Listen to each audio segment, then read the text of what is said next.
Reprenons le début de l'histoire dans une perspective chrétienne et considérons le mystère de la création à la lumière de la foi.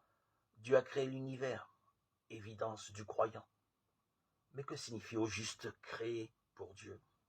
Au plan humain, on parlera de création artistique, par exemple chez quelqu'un qui fera apparaître un objet auquel personne ne songeait ou n'était capable de produire auparavant. Le mot création est utilisé là en dehors de son sens divin. On pourrait tout autant parler de modification, même géniale, au mieux d'innovation au sens strict.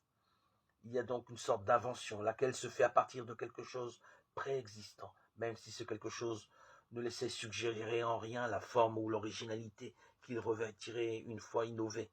Le bloc de marbre ne laisse rien présager de la statue qui sculptera l'artiste. En revanche, quand Dieu crée l'univers, il le fait apparaître à partir de rien, sans matière ou chose préexistante. Il y a deux actes que l'homme ne peut produire et que Dieu peut produire. L'homme ne peut pas créer une réalité, mais il peut la transformer. Il pourra façonner une poterie avec de la glaise. Pourtant, une matière lui sera nécessaire pour la transformer.